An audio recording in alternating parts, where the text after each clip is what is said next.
LA 산불 현장에서 한 봉지의 컵라면이 진압 요원들에게 희망의 불씨를 안겨줬다고 하면 믿으시겠어요? 매년 미국 서부를 휩쓰는 산불, 그 중에서도 가장 강력했던 이번 LA 산불은 엄청난 피해를 남겼습니다. 하지만 그 속에서 작은 기적이 일어났습니다. 미국 현지에서 활동 중인 한 대학생, 자원봉사자가 작은 컵라면 하나로 이루었던 일들로 인해 세계가 깜짝 놀라고 있습니다. 이 컵라면은 단순히 배고픔을 해결하는 음식이 아니었습니다. 모두가 지쳐가던 순간 이것은 곧 위로였고 희망이었으며 나아갈 힘이었습니다. 결국 이 컵라면은 큰 파장을 불러오고야 마는데요. 도대체 이 컵라면은 어떤 사연을 가지고 있을까요? 그리고 어떻게 미국의 심장을 울리게 되었을까요?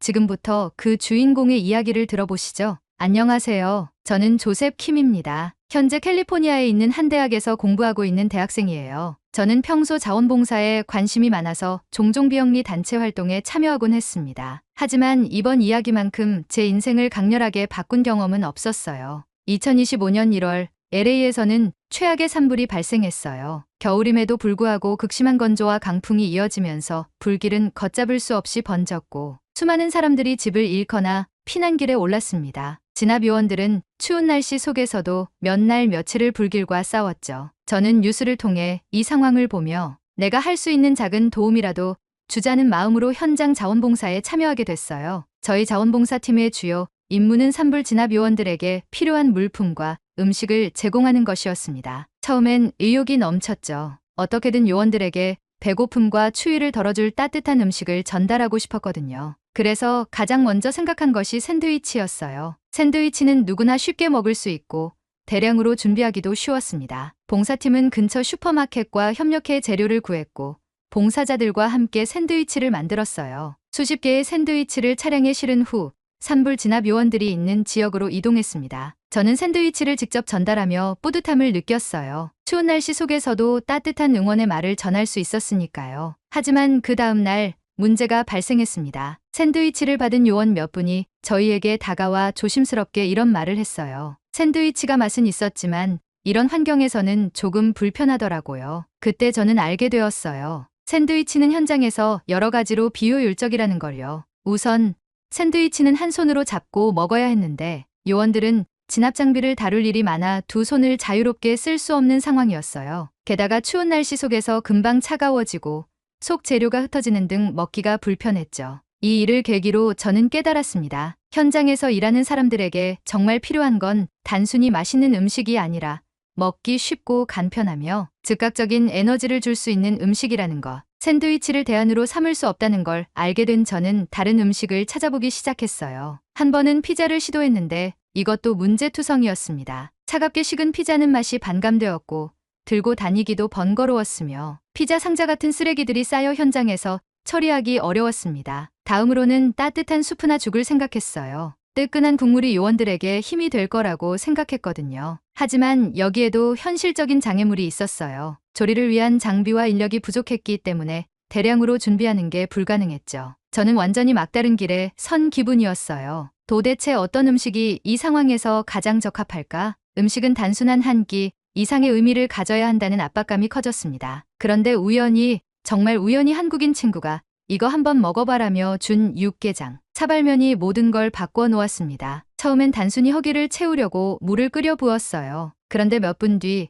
뜨거운 국물이 풍기는 진한 향이 제 피로를 단숨에 날려버렸습니다. 국물을 한 입 떠먹었을 땐 속이 따뜻해지고 몸에 에너지가 차오르는 느낌이 들었죠. 얼큰하면서도 짭짤한 맛은 추운 날씨에 딱이었고 먹는데도 별다른 준비가 필요 없었어요. 이거다. 이거라면 완벽하겠어. 컵라면은 포장이 간단하고 뜨거운 물만 있으면 어디서든 준비할 수 있으며 한 손으로도 쉽게 먹을 수 있었습니다. 무엇보다도 진한 국물은 지친 몸에 즉각적으로 에너지를 줄 수 있었죠. 그날 이후 저는 육개장 사발면을 현장에 보급할 음식으로 선택하기로 결심했습니다. 물론 이 결심을 실행에 옮기기까지 또 다른 도전들이 기다리고 있었죠. 먼저 가장 큰 도전 과제는 대량의 컵라면을 확보하는 것이었어요. 한국 식료품점에 가보니 소량으로 구매할 수 있는 컵라면은 충분히 있었지만 산불 진압 현장에 있는 많은 요원들에게 나눠주기에는 턱없이 부족했죠. 그래서 저는 인터넷을 뒤져가며 대량 구매가 가능한 곳을 찾기 시작했습니다. 다행히 한국 식품을 전문으로 수입하는 도매 업체를 발견했어요. 제가 업체에 전화를 걸어 상황을 설명하자 그들은 자원봉사 목적이라는 이야기를 듣고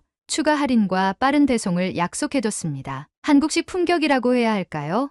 그 따뜻한 배려가 정말 고마웠어요. 다음으로는 현장에서 어떻게 육개장 사발면을 준비하고 전달할지 계획을 세워야 했습니다. 컵라면은 간단히 뜨거운 물만 있으면 되지만 문제는 대량으로 물을 끓일 방법이 없다는 것이었죠. 이에 대한 해결책으로 저희 팀은 휴대용 가스버너와 대형 주전자를 추가로 준비했습니다. 이 장비들은 기동성이 좋아 어디든 쉽게 옮길 수 있었고 산불 현장에서도 빠르게 뜨거운 물을 준비할 수 있게 해줬죠. 모든 준비를 마친 뒤 저는 육개장 사발면을 가득 실은 차량에 올라타고 산불 진압 요원들이 있는 현장으로 향했습니다. 겨울 산불이라는 극한의 상황 속에서 현장은 상상 이상으로 척박했어요. 매서운 바람은 끝없이 차가웠고 공기 중엔 여전히 연기가 가득했어요. 하지만 그런 환경에서도 요원들은 묵묵히 일하고 있었죠. 현장에 도착하자마자 우리는 신속하게 가스버너를 설치하고 물을 끓이기 시작했습니다. 라면 뚜껑을 열어 조리 준비를 마치고 뜨거운 물을 붓자 라면에서 피어오르는 증기와 국물 냄새가 퍼지기 시작했어요. 진압 요원들이 하나둘 모여들며 호기심 어린 눈빛으로 저희를 바라봤습니다. 이거 뭐예요? 컵라면인데요. 한국 음식이에요. 추울 때 먹으면 정말 좋습니다. 한번 드셔보세요. 첫 번째로 육개장 사발면을 받아든 한 요원이 뚜껑을 열고 국물을 한 입 떠먹었을 때 그의 얼굴이 환해지는 걸 저는 분명히 봤습니다. 와, 이거 진짜 맛있네요. 뜨거운 국물이라니 이 날씨에 딱입니다. 그 말을 시작으로 다른 요원들도 사발면을 받아가며 하나같이 놀라워했어요. 이거 진짜 뜨겁고 맛있는데요? 국물이 끝내줘요. 이거 하나만 먹어도 힘이 나는 것 같아요. 요원들의 긍정적인 반응을 보니 제 가슴이 벅차올랐어요. 그들이 따뜻한 음식을 먹으며 웃는 모습을 보는 것만으로도 제가 이 선택을 잘했다는 확신이 들었죠. 하지만 여기서 끝이 아니었어요. 라면을 나눠주면서 한 요원이 저를 찾아와 이렇게 말했어요. 사실 우리가 너무 추워서 손이 제대로 움직이지 않을 정도였어요. 그런데 이 뜨거운 국물을 먹으니까 몸도 따뜻해지고 기분도 좋아지네요. 진심으로 감사합니다. 그 말이 제게는 큰 감동이었어요. 컵라면이라는 간단한 음식이 이렇게 사람들에게 실질적인 위로와 힘을 줄 줄은 상상도 못했거든요. 하지만 사발면이 큰 호응을 얻었음에도 또 다른 예상치 못한 문제가 발생하기 시작했어요. 육개장 사발면이 예상보다 큰 인기를 끌자 저는 잠시 기뻐했지만 또 다른 문제를 직면하게 되었습니다. 그것은 바로 공급의 한계였어요. 처음에는 저희 팀이 보유한 육개장 사발면이 충분할 줄 알았지만 예상외로 사발면을 찾는 요원들의 수가 급격히 늘어나면서 문제는 더 심각해졌습니다. 현장에 도착했을 때는 약 200개 정도의 육개장 사발면이 준비되어 있었는데 시간이 지나면서 사람들은 더 많이 모였고 컵라면의 수는 점점 부족해졌습니다. 그때 한 자원봉사자가 다가와 말했어요. 조셉, 이거 다 나눠줄 수 있을 것 같아? 요원들이 많이 모였어요. 더 준비할 수 있으면 좋겠어요. 저는 당황했어요. 육개장 사발면은 이미 재고가 거의 다 떨어져 있었고 한정된 양을 어떻게 공평하게 나눠줄지 고민이 깊어졌죠. 특히 산불 현장은 항상 바쁜 곳이어서 추위와 위험을 견디며 현장에서 일하는 사람들에게 중요한 건 음식뿐만이 아니었기 때문에 어떤 음식을 더 배분해야 할지에 대한 고민이 생겼습니다. 그때 제 머릿속에 떠오른 건 공평한 분배였어요. 저는 이미 요원들이 먹을 수 있도록 물을 준비한 상태였지만 급하게 나눠줘야 하니 나누는 기준을 정해야 했습니다. 그래서 저는 요원들에게 먼저 간단하게 물어봤습니다. 혹시 음식을 더 필요로 하시는 분이 있나요? 아니면 다른 분들은 물이라도 드실 수 있을까요? 이렇게 말하자 요원들은 굳이 자기들만 음식을 받겠다고 하지 않았고 오히려 더 많은 사람들에게 나누어 줄 방법을 찾자는 분위기였어요. 다행히 요원들끼리 서로 돕고 조정하는 모습에 감동받았습니다. 결국 몇 개의 사발면은 다른 지역에서 활동 중인 팀들에게 전달될 수 있었습니다. 이 과정에서 저는 큰 교훈을 얻었어요. 필요한 사람에게 음식을 나누는 것, 그것이 가장 중요한 일이다. 또한 이 경험을 통해 자원봉사자의 역할이 단순히 음식을 전달하는 것만이 아니라 현장에서 겪는 어려움과 상황을 빨리 파악하고 유연하게 대응하는 것이 중요하다는 사실을 깨닫게 되었습니다. 하지만 문제는 여기서 끝나지 않았어요. 육개장 사발면의 인기가 높아지면서 저희 팀은 이 음식에 대한 수요, 폭증이라는 새로운 도전에 직면하게 된 거죠. 점차적으로 현장에 있는 자원봉사자뿐만 아니라 외부에서도 도움을 요청하는 사람들이 생겼어요. 혹시 육개장 사발면 조금만 더 보내줄 수 없나요? 정말 너무 맛있고 요즘 그 음식이 필요해요. 이거 진짜 괜찮아요.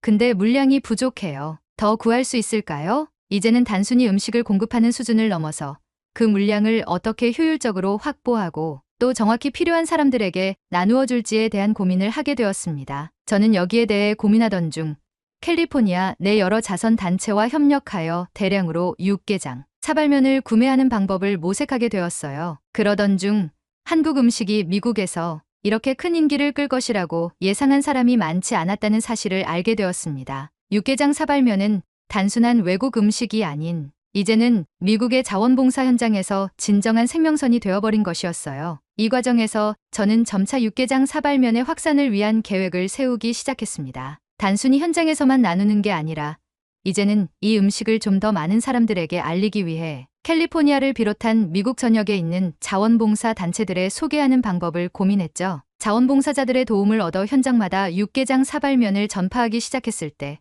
놀라운 일이 일어났습니다. 육개장 사발면은 그 자체로 한국의 대표 음식이라는 상징이 되어버린 거였어요. 그리고 그 길고 추운 겨울 동안 육개장 사발면은 한 사람에게 따뜻한 음식을 넘어 진정한 희망이 되어 주었습니다. 제게 찾아온 또 다른 도전은 미국 사회 전반에서 육개장 사발면을 더 많은 사람들에게 알리는 일이었죠. 자원봉사 활동을 마친 후 저는 그동안의 경험을 바탕으로 여러 가지 방법을 모색하기 시작했습니다. 그때 마침 제가 참여하고 있던 자원봉사 네트워크에서 육개장 사발면을 미국 전역으로 확산시키는 캠페인을 시작하기로 한 거예요. 조셉, 이 음식은 정말 특별해. 너가 잘하고 있는 거야. 우리 네트워크를 통해 더 많은 사람들이 이걸 경험할 수 있도록 도와줘. 그 말을 듣고 저는 더 이상 망설일 필요가 없다고 생각했습니다. 그래서 먼저 SNS를 활용한 캠페인을 시작했습니다. 캠페인의 이름은 바로 Korean Hope Soup였죠. 각종 자원봉사 모임과 커뮤니티에 한국의 전통 음식을 소개하며 육개장 사발면이 어떤 의미를 지니는지 알리기 시작했습니다. SNS에서 캠페인을 시작한 지 며칠 지나지 않아 저는 수많은 댓글과 메시지를 받기 시작했어요. 와, 이걸 어떻게 먹을 수 있나요? 정말 맛있어 보이네요. 한국 음식은 언제나 대단하죠. 이걸 먹어본 사람들은 이제 더 이상 그 어떤 음식도 못 먹을 것 같아요. 사람들이 얼마나 육개장 사발면에 관심을 보였는지 저는 점점 더 확신을 가졌습니다. 물론 첫 번째 반응은 호기심이었지만 그 이후에는 사람들의 경험담이 이어지기 시작했어요. 육개장 사발면을 먹고 나서 몸이 따뜻해지고 굉장히 에너지가 넘치더라고요. 진짜 이런 음식이 필요했던 것 같아요. 추운 날씨에 먹었더니 국물 한 모금의 기운이 솟았어요. 나중에 꼭 다시 먹고 싶습니다. 이렇게 육개장 사발면은 그 자체로 음식 이상의 의미를 가지게 되었어요. 그것은 단순히 배고픔을 채우는 일이 아니라 힘든 순간에 서로를 격려하고 응원하는 도구가 된 것이죠. 저는 자원봉사 활동을 하면서 이 음식을 나누고 이제는 그 음식이 미국 사회에서 소통의 매개체로 자리 잡을 수 있다는 가능성을 느꼈습니다. 그뿐만 아니라 육개장 사발면에 대한 관심은 한국 문화에 대한 관심으로까지 번지기 시작했습니다. 사람들은 육개장 사발면을 먹은 후 그 원재료인 고추장, 된장, 참기름 등 다양한 한국 재료들을 궁금해하며 한국 음식에 대한 이해도를 높여갔어요. 이 맛을 내는 양념은 뭐죠? 저도 한국 요리를 해보고 싶어요. 이 캠페인은 제가 예상했던 것보다 더 많은 반향을 일으켰고 미국 전역의 자원봉사 네트워크와 사회적 기업들과 협력하여 육개장 사발면을 대량으로 보급할 수 있는 시스템을 마련했습니다. 그리고 놀라운 일은 육개장 사발면이 그해 겨울 미국 내 자원봉사자들에게 가장 인기 있는 음식으로 자리 잡았다는 사실이에요. 특히 긴급구호 물품 중 하나로 자주 등장하며 많은 사람들에게 진정한 위로를 제공했죠. 하지만 그 과정에서 또 하나의 위기가 있었습니다. 바로 육개장 사발면의 문화적 오해였어요. 처음에는 사람들이 한국 음식이라는 사실에 호기심을 가지며 큰 관심을 보였지만 때로는 음식에 대한 오해나 편견이 생기기도 했습니다. 일부 사람들은 한국 음식의 강한 맛에 적응하기 어려워했거나 매운맛에 부담을 느끼는 이들도 있었죠. 하지만 저는 다양한 사람들에게도 다가갈 수 있는 방법을 모색했습니다. 육개장 사발면을 기본으로 하되 그 맛을 조절할 수 있는 옵션을 제공하며 점차 사람들이 자신의 취향에 맞는 방식으로 육개장을 즐길 수 있도록 했습니다. 또한 한국 음식을 처음 접하는 사람들을 위해 조금 덜 맵거나 더 담백한 맛으로 변형된 제품들도 만들어졌습니다. 결국 이런 작은 변화들이 육개장 사발면의 인기를 더욱 확고히 했고 그 덕분에 육개장 사발면은 더 이상 한국 음식의 일부가 아닌 미국 전역에서 모두가 함께 나누는 음식이 되었어요. 이런 경험을 통해 저는 그 어떤 음식이든 사람들의 마음을 잇는 힘이 될 수 있다는 사실을 실감했습니다. 음식은 그 자체로 사람들을 이해하고 그들 간의 거리를 좁힐 수 있는 가장 강력한 연결고리라는 걸 깨달았죠. 그리고 나서 저는 다시 한국으로 돌아가 육개장 사발면을 전 세계에 알리는 활동을 더 적극적으로 해 나갈 계획을 세웠습니다. 이 작은 컵라면이 어떻게 이렇게 많은 사람들에게 희망과 위로를 주었는지에 대한 이야기를 더 많은 이들과 나누기 위해서 말이죠. 그렇게 저는 육개장 사발면을 전파한 자원봉사자로서의 활동을 넘어 한국 음식의 대사가 되어 더 넓은 세상으로 나아가게 되었습니다. 육개장 사발면을 처음 접했을 때 저는 그저 자원봉사 활동을 돕기 위한 단순한 선택이었다고 생각했습니다. 산불로 인해 비상식품에 대한 수요가 급증하자 저는 그 문제를 해결하기 위해 미국 현지 음식을 제공하려 했던 사람에 불과했습니다. 그런데 시간이 지나고 그 한 그릇의 육개장 사발면이 단순한 음식 이상의 의미를 가지게 될 줄은 전혀 예상하지 못했습니다. 육개장 사발면을 제공했던 자원봉사 활동에서 느꼈던 가장 큰 감동은 그 음식이 단순히 배고픔을 채우는 도구가 아닌 사람들 간의 연대를 가능하게 만들었다는 점이었습니다. 어려운 상황 속에서 기운을 북돋우고 위로해주는 존재로서 육개장 사발면은 많은 이들에게 희망의 상징이 되었습니다. 처음에는 단지 편리한 음식이라고 생각했지만 점차 그것이 사람들 간의 감정적인 연결고리로 변하는 과정을 지켜보며 음식을 통한 문화적 가치를 깨닫게 되었습니다. 저는 캠페인을 시작하며 소셜미디어를 적극 활용했습니다. 자원봉사 활동을 하면서 사진을 찍어 게시하고 육개장 사발면을 먹은 사람들의 감동적인 경험담을 나누며 이 음식이 사람들에게 어떤 영향을 미쳤는지 알려나갔습니다. 몇 주 만에 육개장 사발면은 이제 미국 전역에서 큰 인기를 끌기 시작했습니다. 이 음식을 먹고 나니 몸이 따뜻해지고 힘이 나요, 맛있고 간편하게 먹을 수 있어 정말 좋아요라는 피드백을 받으며 육개장 사발면은 점점 연대와 희망의 상징으로 자리 잡았습니다. 캠페인은 예상보다 더 큰 반응을 일으켰습니다. 사람들은 그 음식을 단순히 먹을 수 있는 음식으로 보지 않았고 누군가의 마음을 담은 음식으로 받아들였습니다. 그렇게 육개장 사발면은 단순한 구호식품을 넘어 문화적 아이콘으로 떠오르게 되었습니다. 사람들은 이 음식을 통해 한국 문화를 조금 더 알고 싶어 했고 매운 음식을 즐기지 않던 사람들조차 그 맛에 반해 새로운 음식을 받아들이기 시작했습니다. 물론 모든 일이 순조롭지는 않았습니다. 그 과정에서 배급 시스템이 미비하거나 물류의 지연이 발생하기도 했습니다. 그러나 그런 문제들이 발생할 때마다 서로의 의견을 나누고 협력하여 해결책을 찾으면서 연대의 힘을 실감할 수 있었습니다. 그리고 그런 과정 속에서 저는 작은 노력들이 모여 큰 변화를 만들 수 있다는 걸 깨달았죠. 육개장 사발면은 이제 단순히 구호식품을 넘어서 미국 사회에서 하나의 문화적 상징으로 자리 잡았습니다. 이를 통해 한국 음식에 대한 관심이 높아졌고 저는 육개장 사발면을 한국의 음식이 아닌 전 세계에서 사랑받을 수 있는 음식으로 성장시키기 위한 활동을 이어가기로 했습니다. 이를 위해 저는 유럽과 아시아 등 여러 국가에서 육개장 사발면을 소개하고 각 나라의 문화에 맞는 방식으로 현지화 작업을 진행했습니다. 그 결과 육개장 사발면은 이제 한국을 넘어 전 세계에서 인식받는 음식이 되었습니다. 제가 이 모든 과정을 통해 가장 크게 느낀 점은 육개장 사발면이 단순히 음식을 넘어서 사람들 사이에서 희망을 전하는 매개체가 되었다는 것입니다. 어려운 상황 속에서도 함께 나누고 서로의 마음을 이어주는 음식으로서 육개장 사발면은 그 자체로 연대와 희망의 상징이 되었습니다. 앞으로도 저는 이 음식을 더 많은 사람들에게 알리기 위해 계속해서 활동을 이어갈 것입니다. 육개장 사발면이 가지고 있는 위로의 힘과 연대의 힘이 전 세계에 더 널리 퍼져 어려운 상황에 처한 사람들에게 작은 희망이 될 수 있도록 말이죠. 이 이야기를 통해 여러분도 연대와 나눔의 중요성을 느끼셨길 바랍니다. 그리고 그날 제 손에 들린 육개장 사발면 한 그릇이 어떻게 세상을 조금씩 바꿀 수 있는지를 알아가며 저는 오늘도 이 음식을 통해 세상에 희망을 전달하고 있습니다. 제게 있어서 이 모든 것은 사람들의 마음을 움직이는 힘이었어요. 음식을 매개체로 사람들은 서로를 돕고 함께 위기를 극복해 나갔습니다. 당시 미국에서 자원봉사자들과 만났던 한 분은 이런 말을 했습니다. 처음에는 단순한 국물 음식에 불과했을지도 모르지만 그 국물 한 숟가락에 담긴 마음과 응원의 힘을 느꼈습니다. 그 말에 저는 깊은 울림을 느꼈고 육개장 사발면이 단순히 배를 채우는 식사를 넘어 상징적인 메시지를 전할 수 있는 존재라는 사실을 깨달았습니다. 이 이야기가 여러분에게 영감을 주었기를 바랍니다. 육개장 사발면을 통해 서로를 돕고 나누는 세상이 되어가면 좋겠고 앞으로도 이 음식을 전 세계에 더 널리 알리기 위해 더 많은 사람들과 함께 나누겠습니다. 좋아요와 구독, 그리고 이 이야기를 주변과 공유해 주세요.